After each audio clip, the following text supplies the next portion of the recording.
Isyarat bagi khusus ini iaitu IUP 314 Sosiologi dalam Pendidikan. Jadi saya Diana Gracia Naglayong dari kelas PSMP Grade 1 Ogos 2022 Julai 2027 akan menggunakan bagi tugasan 3 iaitu membuat video digital bagi soalan berikut. Soalan dalam tugasan 3 ini saya telah pecahkan kepada 2 bahagian, iaitu yang pertama, bagaimanakah dalam sistem pendidikan semasa seperti pengenalan teknologi digital, kurikulum baharu dan pembelajaran berasaskan kemahiran mempengaruhi mobiliti sosial dalam kalangan pelajar. Yang kedua, adakah perubahan membantu meningkatkan peluang pelajar untuk bukti taraf hidup? Bagi soalan-soalan kedua ini, bagi soalan pertama dia menanyakan cara, dan bagi soalan kedua iaitu menanyakan pendapat saya terhadap mobiliti sosial dalam kalangan pelajar. Seterusnya, kita akan beralih kepada definisi mobiliti, iaitu mobiliti sosial merupakan pergerakan daripada satu tahap kelas sosial yang lain bagi membentuk sebuah gerakan masyarakat dalam kegiatan menuju kepada perubahan yang lebih baik. Maksudnya, pergerakan sesebuah masyarakat pada masa kini untuk bergerak lebih maju ke hadapan. Jika sekarang kita menggunakan kereta yang canggih di atas darat, namun mungkin pada masa yang akan datang kita menggunakan kereta terbang. Begitulah maksudnya. Jadi yang kedua, meningkatkan status sosial seseorang daripada tahap yang rendah kepada tahap yang lebih baik. Dalam erti kata lain, mobiliti sosial sebagai pergerakan individu atau perkumpulan daripada satu status ke status lain dalam masyarakat. Maksudnya, di sini mobiliti sosial ini merupakan status ataupun kelas sosial yang ada pada masyarakat tersebut. Seperti yang kita tahu, kelas sosial pada masa kini di negara kita iaitu P40, M40 dan P20 iaitu kelas yang dikelaskan mengikut taraf gaji sesuatu keluarga itu, si keluarga itu. Seterusnya, pendidikan menjadi ejen kepada mobiliti sosial yang secara tidak langsung mempengaruhi sertifikasi sosial dalam masyarakat. Seperti yang kita tahu, pendidikan adalah dunia pertama bagi seluruh masyarakat. Mengapa saya berkata begitu? Tanpa pendidikan, masyarakat pada masa kini tidak mengenal walhalah. Kalau seseorang itu tidak menghabiskan pembelajaran mereka hanya sampai di tingkatan 3 atau tingkatan 2, namun mereka menjadi popular, itu juga atas dasar ilmu pendidikan yang mereka telah tonton pada media-media sosial yang pada masa kini seperti TikTok, Facebook, Instagram. Jadi, saya tetapkan di sini, pendidikan ini merupakan ejen utama bagi mobiliti sosial dan secara tidak langsung mempengaruhi sertifikasi sosial dalam masyarakat. Kerana tanpa pendidikan, masyarakat atau status masyarakat tidak kemana. Seterusnya, mobiliti merupakan satu pergerakan dalam struktur sosial iaitu pola-pola tertentu yang mengandung organisasi suatu kelompok sosial. Jadi, mobiliti merupakan pergerakan yang menggerakkan masyarakat iaitu kelompok sosial kepada arah yang lebih maju. Dan yang terakhir, struktur sosial mencukupi sifat-sifat hubungan semua individu dengan kelompoknya iaitu merangkumi sifat-sifat bekerjasama dalam kelompok masyarakat tersebut. Dan seterusnya kita akan pergi ke jenis mobiliti iaitu ada 4. Mobiliti bercorak menetap, mobiliti bercorak menegak, mobiliti dalam satu generasi, mobiliti dalam antara generasi. Bagi mobiliti pertama iaitu bercorak menetap. Di sini bermaksud perubahan kedudukan sosial seseorang dalam kelas sosialnya tanpa perubahan dari segi hierarki, prestis dan jenis kelas sosialnya. Maksudnya di sini, dari kelas P40, 30, kita dapat lihat benda yang menjurangkan kita adalah gaji, dan itu kita tidak dapat lawannya. Tapi yang dapat kita lakukan di sini iaitu taraf pendidikan bagi setiap kelas tersebut. Jika P20 dapat mendangkul ke falsafah, ijazah sarjana muda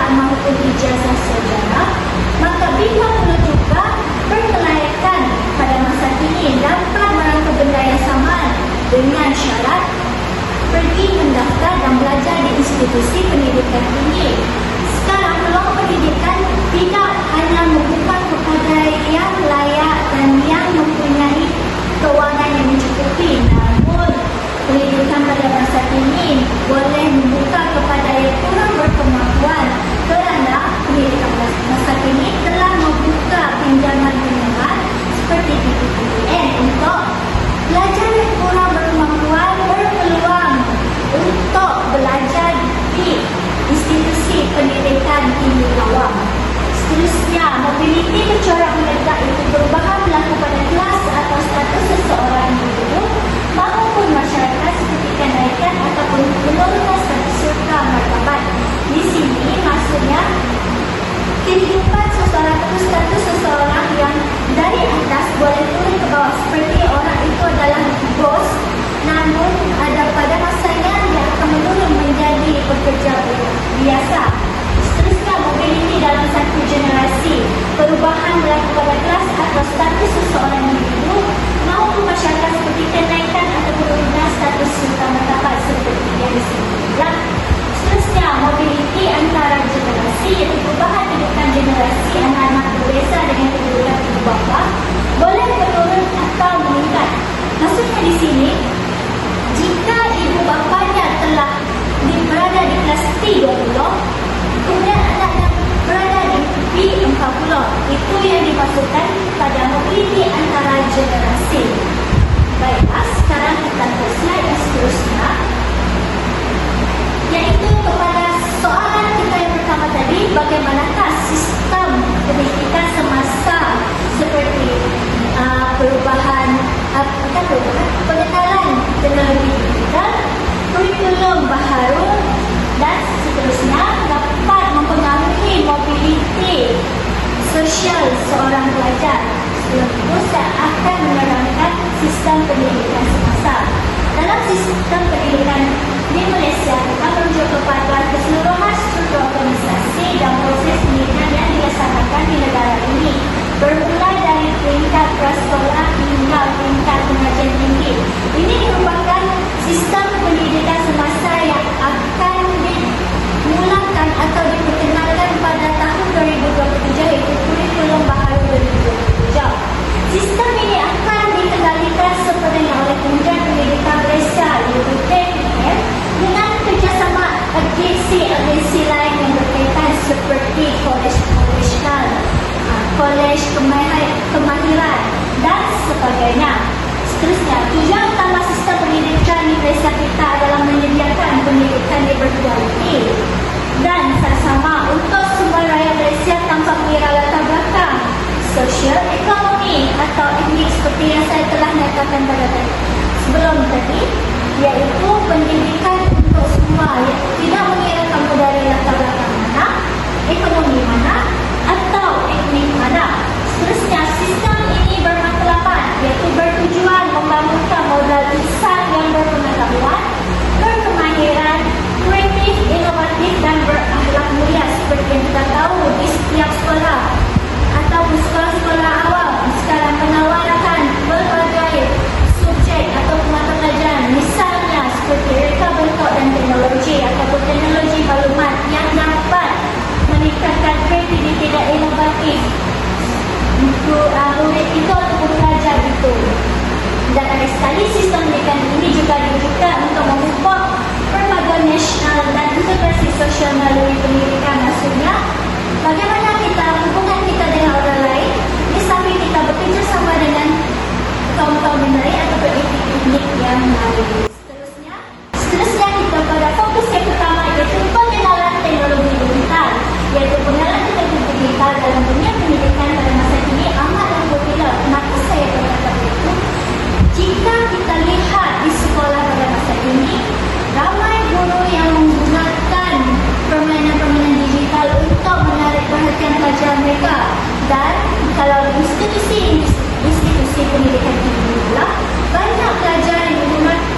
lainnya mampu membantu mereka untuk meraih maklumat yang digunakan mereka misalnya dalam ChatGPT yang amat popular pada masa kini ada ChatGPT 5.0 Pro, iaitu dapat menghasilkan satu rancangan pengajaran harian jika kita hanya meletakkan satu muka surat ataupun benda yang ingin kita ajar dan kita aplikasikan dalam atau naik dalam ChatGPT tersebut. Seterusnya, pelbagai jenis teknologi digital yang telah dikenalkan dalam dunia pendidikan bagi memudahkan urusan belajar dari segi penyampaian maklumat maupun meningkatkan produktiviti. Misalnya di institut pendidikan tinggi, banyak yang menggunakan Canva, ChatGPT, Wordwall, Quizzes maupun Kahoot. Kemudian, penggunaan teknologi digital ini banyak mempengaruhi mobiliti sosial belajar pada masa kini, iaitu dari segi kemajuan lebih kepada beberapa aplikasi-aplikasi yang dapat membantu mereka. Mobiliti sosial ini adalah mereka belajar dari aplikasi tersebut, kemudian mereka meraih maklumat itu untuk menyelesaikan tugasan dan membaiki akademik mereka. Di situ mobiliti sosial mereka iaitu taraf pendidikan mereka dapat dikuasai dengan lebih cepat. Seterusnya, akses pendidikan berkualiti dan canggih. Dalam pengenalan teknologi digital ini, teknologi mampu memperluaskan akses kepada pendidikan berkualiti melalui platform pembelajaran seperti Google Classroom, YouTube, Edu dan aplikasi seperti TikTok. Pelajar luar bandar dan dahulunya terhad sumber kini mampu mengakses bahan yang sama seperti pelajar di sekolah bandar. Maksudnya di sini, jika kita lihat jurang-jurang yang pada masa dulu, jurang pendidikan murid di luar bandar dan bandar amatlah sangat jauh. Namun, adanya aplikasi seperti YouTube dan TikTok. TikTok ini adalah sangat popular dalam kalangan pelajar pada masa kini kerana TikTok bukan sahaja kita mengikut trending benda yang trend pada masa kini, namun kita dapat letakkan maklumat kita pada TikTok dan murid akan mencarinya sendiri dalam TikTok tersebut. Seterusnya, pelajar luar bandar yang dahulunya terhad sumber kini mampu mengakses bahan sama seperti belajar di sekolah. Maksudnya, jika mereka mempunyai gadget atau tidak mereka menggunakan gadget ibu bapa mereka, mereka boleh melihat ataupun mencari sendiri maklumat yang digunakan melalui aplikasi-aplikasi seperti Copilot ataupun ChatGPT. Kemudian, dalam akses pendidikan berkualiti yang canggih ini, murid dapat meningkatkan prestasi akademik mereka. Seperti sekarang tadi, prestasi akademik merupakan mobiliti sosial kepada pelajar. Iaitu pelajar boleh mengulang kaji menggunakan video, kuis interaktif dan aplikasi pembelajaran yang sedia ada. Secara prestasi yang lebih baik membuka peluang untuk sama belajar ke universiti atau college, kerana ini adalah langkah penting ke arah kejayaan yang lebih baik bagi menentukan masa depan dan kehidupan anda pada masa yang akan datang. Contohnya, pelajar luar bandar menggunakan YouTube dan Google Classroom seperti saya katakan tadi untuk sekolah dalam ya, bagi mereka menempatkan diri di pengajian tinggi, lalu ia akan mengubah kehidupan sosial mereka. Seterusnya, kemahiran abad ke-21. Bagaimana kemahiran abad ke-21 dalam pengenalan teknologi digital ini dapat mempengaruhi mobiliti sosial seorang pelajar, iaitu dengan penguasaan teknologi digital membolehkan pelajar menguasai kemahiran abad ke-21 seperti yang kita tahu. Pada kemahiran abad ke-21 ini berhubungan dengan teknologi dan kompetisi yang 6C yang kita tahu. Salah satunya mengenal pasti, aplikasi dan mencipta dan berkomunikasi maya. Kemahiran ini bukan sahaja diperlukan dalam sistem pembelajaran masa kini, malah menjadi nilai tambah dalam dunia pekerjaan. Apabila pelajar dari golongan berpendapatan rendah menguasai kemahiran ini, mereka tidak lagi terperangkap dalam fitnah kemiskinan, sebaliknya berpeluang untuk melonjak ke status sosial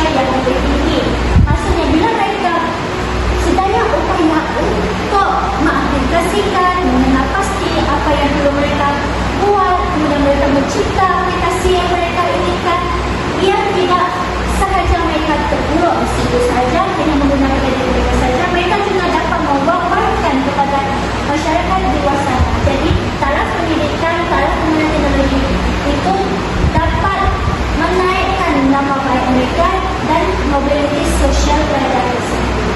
Dan seterusnya, penguatan kemahiran insaniah dan disiplin, yaitu pembelajaran sendiri melalui teknologi digital, menggalakkan pelajar membina disiplin diri, daya tahan, dan upaya menyelesaikan masalah semua ini adalah ciri penting dalam dunia kerja moden pada masa kini. Seterusnya, pembangunan kemahiran ini bukan sahaja menjadikan mereka lebih kompetitif berbagai situasi sosial dan ekonomi. Kemudian, pendapatan daripada kerja tersebut membantu keluarganya dan membolehkan dia melanjutkan belajar di institusi pengajian tinggi dalam bidang teknologi maklumat tanpa terlalu bergantung kepada bantuan keuangan. Maksudnya di sini, seperti itu, di dunia moden ini, kompetitif antara kita dengan orang lain adalah sangat tinggi. Jadi, jika kita menguasai teknologi digital ini, peluang pasaran kita sangatlah tinggi. Kerana pada masa ini, di mana sektor pekerjaan, mereka lebih menggunakan teknologi seperti menggunakan komputer, bagaimana kita ingin memanai isi atau file pekerjaan. Jadi, jika kita tidak ilmu itu, ia akan tidak menghidupkan kita sama taraf dengan mobilitas sosial yang lain. Jadi, jika pelajar itu mempunyai ilmu seperti itu, mobilitas sosial mereka akan berubah kerana kebolehan pasaran mereka di luar sana sangatlah tinggi. Dan seterusnya, kita beralih kepada kurikulum baharu, iaitu selain peluang semasa Kementerian Pendidikan Malaysia telah melancarkan kurikulum persekolahan 2027, merupakan satu usaha merevolusi dan menambah baik sistem pendidikan di Malaysia. Kurikulum persekolahan 2027 akan dilaksanakan secara berperingkat, iaitu dari tahun 1 dan tingkatan 1. Seterusnya, manakala bagi prasekolah yang akan diperkenalkan pada 2026. Mereka kurikulum baru ini akan menggabungkan kurikulum berasaskan standar dan kurikulum berorientasikan kompetisi yang menggalakkan pelajar aktif murid menyediakan pengalaman pembelajaran dan penilaian yang lebih baik dan otentik serta bermakna. Maksudnya, kurikulum yang baru yang akan diperkenalkan adalah berfokus kepada pembelajaran aktif murid, iaitu melibatkan aktif murid dalam pembelajaran tersebut. Sebelum ini, konvensional ataupun pada masa ini, guru yang terlibat itu kata guru yang mengajar, guru yang mengajar. Namun, kurikulum baru yang akan berpusatkan kepada murid, iaitu murid yang akan mengajar mereka sendiri ataupun mencari maklumat untuk mereka kongsikan kepada rakan mereka. Seterusnya, kurikulum baharu Malaysia merujuk kepada transformasi sistem pendidikan kebangsaan yang dilaksanakan secara berperingkat sejak beberapa tahun lalu memenuhi kebutuhan abad ke-21. Maksudnya, kurikulum yang sebelum ini memenuhi kebutuhan abad ke-21 kerana kurikulum yang sebelum ini mereka mengaplikasikan penggunaan teknologi, dan yang sebelum ini pula yang mungkin pada tahun-tahun kita yang masih muda atau masih kecil sebelum ini mungkin hanya bergantung kepada papan putih, papan hitam, chalk and talk. Itu yang lebih mudah ini diperkatakan. Namun pada masa yang akan datang berkemungkinan kita mempunyai satu slide ataupun paparan yang boleh bergerak sendiri jika kita berkata seperti dalam iPhone, iaitu ada Siri yang kita boleh katakan, Siri boleh tak kita buat gimmick macam ini, dia akan memulangkan itu sendiri. Kita misalnya dia dapat diaplikasikan pada pengajaran yang akan datang. Slide yang seterusnya, kurikulum standard sekolah rendah, iaitu SSR. Saya makan kurikulum standard sekolah rendah SSR ini saya makan diperkenalkan pada 2011 dan disewa semula pada tahun 2017. Maklumat perubahan KSSR ini adalah menghasilkan pelajar yang seimbang dari segi intelek, rohani, emosi dan jasmani. Dan pada masa kini kita dapat tahu yang dikenali sebagai CHERIS, iaitu kita tambahkan satu lagi sosial. Dan ciri utama penerapan pembayaran berfikir tinggi hebat. Dan seperti yang kita tahu pada dalam SSR ini ada penerapan pembayaran berfikir tinggi, iaitu dari segi latihan yang disediakan apabila saja bertanya bagaimana kamu,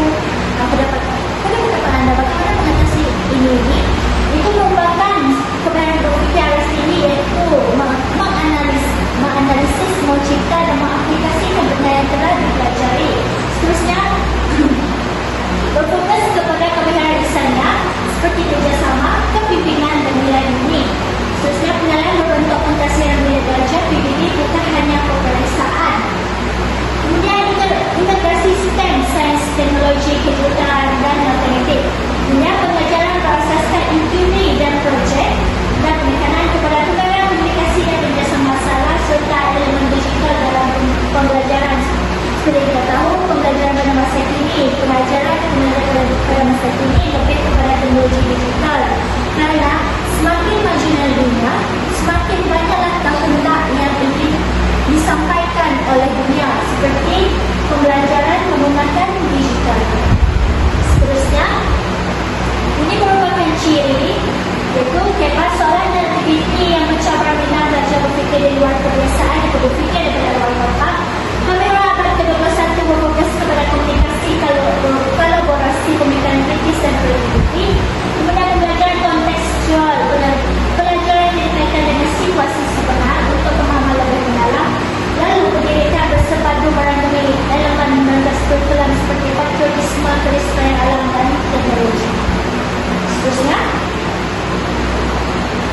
kurikulum pendidikan vokasional dan Tibet, iaitu kurikulum baharu yang memberi fokus kepada pendidikan STEM, sains, teknologi, kebudayaan dan matematik, dan Tibet pendidikan dan teknikal dan vokasional yang selari dengan keperluan industri pada masa kini.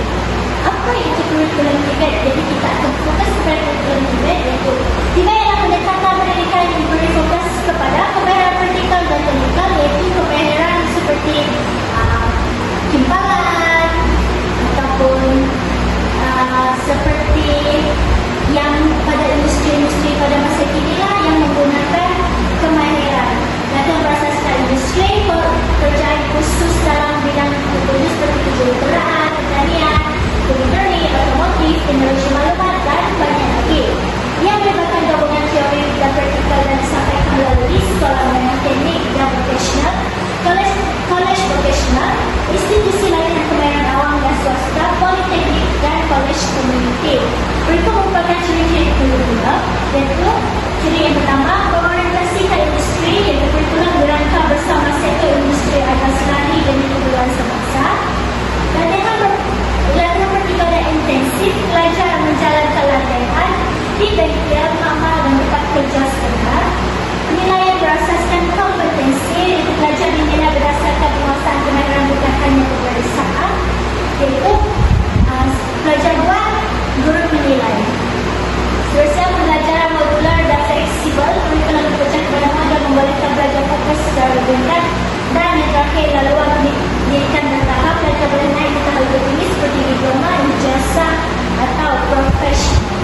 Seterusnya, kurikulum pendidikan vokasional ini juga berkaitan dengan mobiliti sosial. Bagaimana ini berkaitan dengan mobiliti sosial?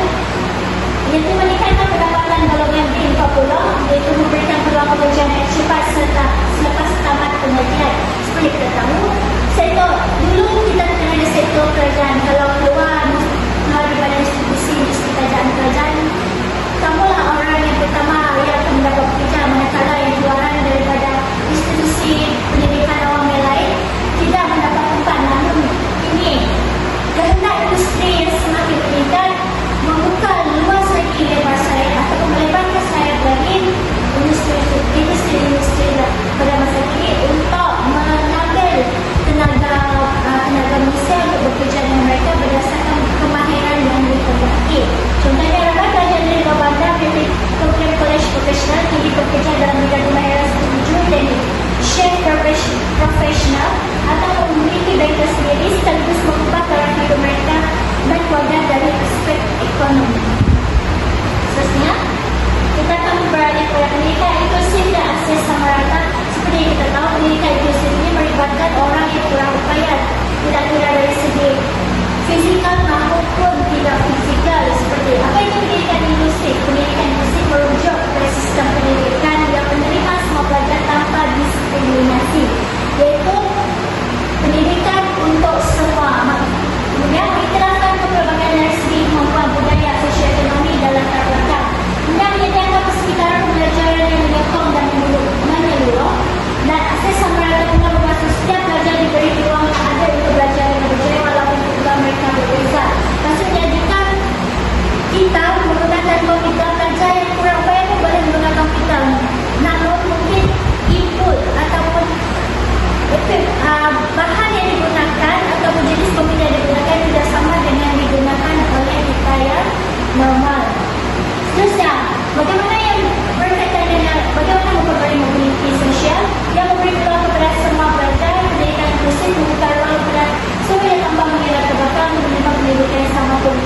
seperti pelajar yang lain. Contohnya pelajar KU sebelum ini tidak dapat hadir di sekolah alas perdana, tidak boleh belajar bersama pelajar lain melalui program pendidikan inklusif PBI sekaligus membuka jalan untuk mereka melanjutkan belajar memasuki dunia pekerjaan bersama. Seterusnya, seperti yang kita tahu, bagaimana kita nak meningkatkan pendidikan mereka.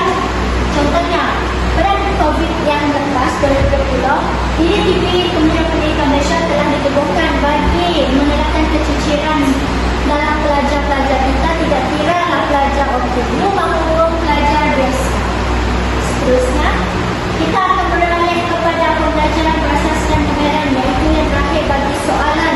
Yang pertama, pembelajaran berasaskan kemahiran adalah kaedah pembelajaran yang berfokus kepada apa yang pelajar boleh lakukan, iaitu kemahiran. Seperti contoh, seperti saya, apa kemahiran yang pada diri saya? Berlakon, menyanyi dan menari. Jika kita beralih kepada slide ini, iaitu ciri-ciri pembelajaran berasaskan kemahiran ini berfokus kepada tingkatan hands on, iaitu pelajar belajar melalui pengalaman sebenar, latihan amali, projek atau simulasi, iaitu mereka buat dan simulasikan ataupun mereka mewujudkan satu projek dan mereka buat projek itu dengan jayanya. Seterusnya, penilaian berasaskan prestasi, iaitu pelajar dinilai berdasarkan pencekapan melakukan sesuatu tugas atau kemahiran tertentu, bukan sekadar ujian bertulis. Maksudnya, mereka diberikan tugasan oleh guru. Diberikan guru bukan hanya tugasan bertulis, namun mungkin sebuah projek seperti bertulis craft ataupun eksperimen. Seterusnya, berorientasikan pekerjaan dan kehidupan. Ilmu yang dipelajari digunakan dalam kehidupan sebenar dan dunia pekerjaan. Maksudnya, kemahiran yang ada pada mereka. Contoh, pada kehidupan yang sebelumnya, masa kecil saya diajar untuk menari dan saya boleh menggunakan kemahiran saya untuk menari itu untuk menjadi pembentuk teater, iaitu seperti yang dikatakan saya tadi, mungkin dulu saya pandai memasak banyak jenis makanan, banyak jenis menu, dan saya aplikasikan kemahiran itu untuk membuka sebuah kedai. Itu yang dimaksudkan pembelajaran berasaskan kemahiran. Kemudian aktif dan pelajar berfokus pada keaktifan pelajar, iaitu pelajar tugas secara aktif dalam pembelajaran, dalam mereka cipta, membuat keputusan dan menyelesaikan masalah mereka sendiri berdasarkan pengalaman. Akses pendidikan afirmatif untuk pelajar berisiko bercicir. Seperti yang kita tahu, keciciran pelajar sekolah amatlah tinggi kerana contoh di Sarawak ini banyak pelajar yang bercicir disebabkan faktor geografi atau faktor tempat tinggal. Mungkin tempat tinggal jauh daripada tempat tersebut dari sekolah mereka.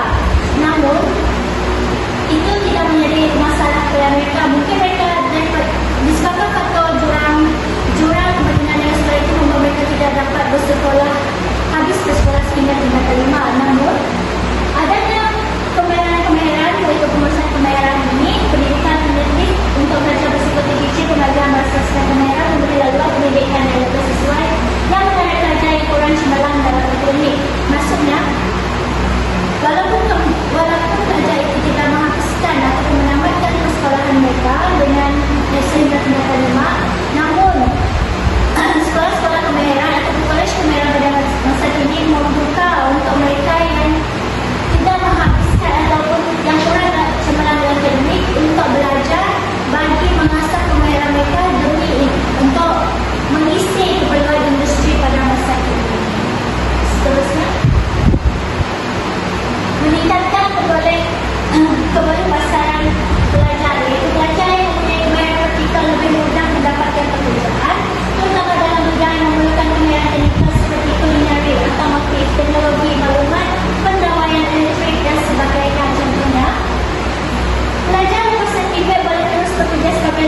konsisten terus menghadapi pula dan tiada perkembangan di dalam struktur sosial tersebut.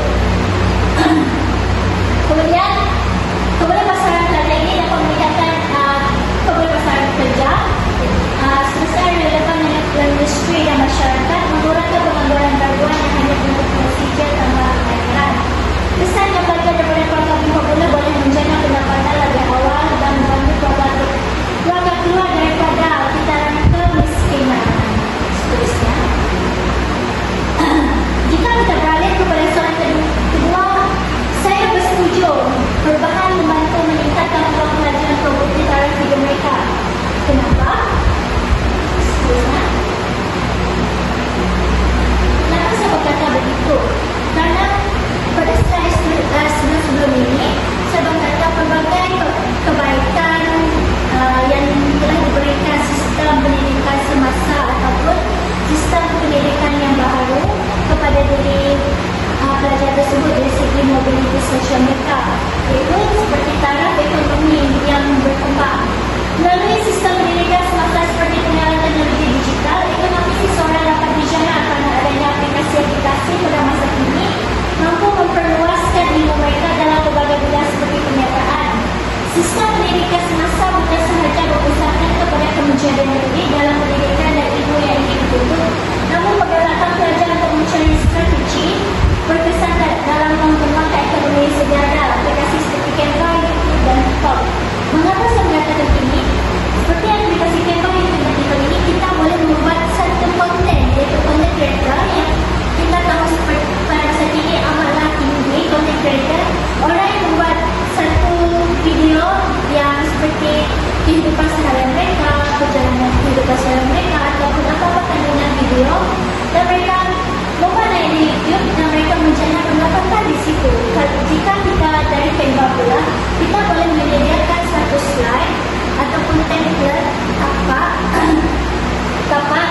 tapak slide dan kita jual dalam Canva itu, dan jika orang banyak subscribe ataupun banyak orang yang membeli menggunakan tersebut, ia juga dapat menjana pendapatan pelajar tersebut, iaitu pendapatan keluarga menaik kerana adanya berbagai strategi yang dimanfaatkan melalui teknologi digital.